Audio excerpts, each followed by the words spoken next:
Welcome back to my channel. இன்றைக்கி நம்ம north Indian ஸ்டைலில் எக் கறி செஞ்சுருக்கோம். ரொம்ப அருமையான டேஸ்ட்டில் சூப்பராக வந்திருக்கு. இதனுடைய செய்முறை எப்படின்றத இப்போ நம்ம பார்க்கலாம். அதுக்கு தேவையான இன்க்ரீடியன்ஸ் எல்லாம் எடுத்து வச்சுருக்கோம். இப்போ எப்படி செய்யலான்றதை பார்க்கலாம். இப்போ அடுப்பை ஸ்டார்ட் பண்ணிவிட்டு இது மாதிரி ஒரு கடாய் எடுத்துக்கலாம். இதில் ஒரு டீஸ்பூன் அளவுக்கு எண்ணெய் சேர்த்துக்குவோம்.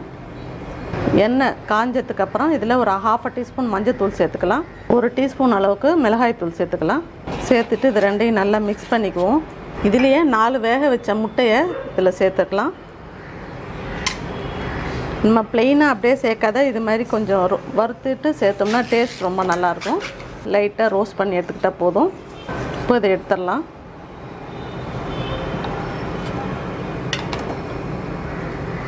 இப்போ இதுலேயே மசாலா செய்கிறதுக்கு தேவையான அளவுக்கு எண்ணெய் சேர்த்துக்கலாம். இப்போ எண்ணெய் நல்லா ஹீட் ஆகிடுச்சு. பட்டை சேர்த்துக்கலாம். 4 கிராம்பு சேர்த்துக்கலாம். இதுக்கு மைல்டாக தான் இருக்கும், மசாலா ஹெவியாக இருக்கக்கூடாது. நல்ல பட்டை கிராம்பு ரெண்டும் நல்லா பொரியணும்.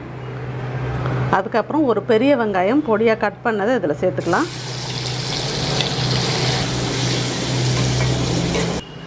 3 தக்காளியை நல்லா இது மாதிரி பேஸ்ட்டாக அரைச்சிக்கிட்டு அதை இதில் சேர்த்துடலாம். இப்போ தக்காளி நல்லா வதங்கி எண்ணெய் நல்லா மேலே பிரிஞ்சு வந்திருக்கு. இந்த ஸ்டேஜில் ஒரு டீஸ்பூன் அளவுக்கு இஞ்சி பூண்டு பேஸ்ட்டு நல்லா இதையும் வதக்கிக்கலாம். இப்போ இதிலே ½ டீஸ்பூன் மஞ்சள் தூள் சேர்த்துக்கலாம். மிளகாய்த்தூள் 1½ டீஸ்பூன் அளவுக்கு சேர்த்துக்குவோம். தனியாத்தூள் 1½ டீஸ்பூன். இதையும் நல்லா மிக்ஸ் பண்ணிக்கலாம். நல்லா அந்த பச்சை வாசனை போயிடும் இந்த மாதிரி எண்ணெயில் வதக்கினா. இப்போ 1 டீஸ்பூன் அளவுக்கு கடலை மாவு எடுத்திருக்கேன். அதை இது மாதிரி நல்லா தண்ணியில் கரைச்சிட்டு இதில் சேர்த்துக்கலாம்.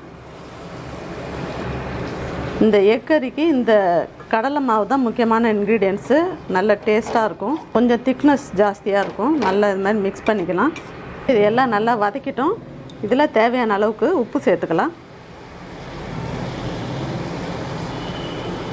சேர்த்துட்டு இதையும் நல்லா மிக்ஸ் பண்ணிக்கலாம்.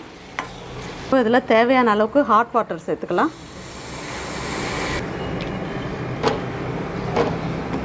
இப்போ இந்த ஸ்டேஜில் உப்புலாம் கரெக்டாக இருக்கான்னு செக் பண்ணிக்கிட்டு இப்போ இதை மூடி வச்சிடலாம். இப்போ ஓப்பன் பண்ணி பார்க்கலாம். நல்லா கொதிச்சிடுச்சு. எண்ணெய் நல்லா பிரிஞ்சு வந்திருக்கு. இதை நல்லா மிக்ஸ் பண்ணிடலாம்.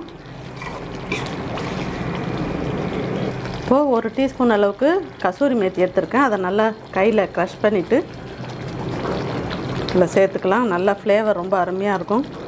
இதிலே ஒரு பச்சை மிளகாவை இப்படி கட் பண்ணிவிட்டு இதில் சேர்த்துக்கலாம். சேர்த்துட்டு இதையும் நல்லா மிக்ஸ் பண்ணிக்கலாம்.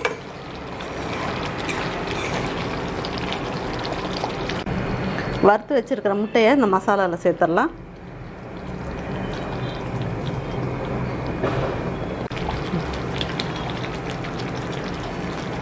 ஃபைனலாக இதில் கொத்தமல்லி இலையை கட் பண்ணதை இதில் சேர்த்துக்கலாம். இல்லை அருமையான டேஸ்ட்டில் மைல்டான ஃப்ளேவரில் நார்த் இந்தியன் ஸ்டைலில் முட்டை கிரேவி செஞ்சுருக்கோம். சூப்பராக வந்திருக்கு. ரெடி ஆகிடுச்சு. டிஸ்பிளேக்கு மாற்றிடலாம்.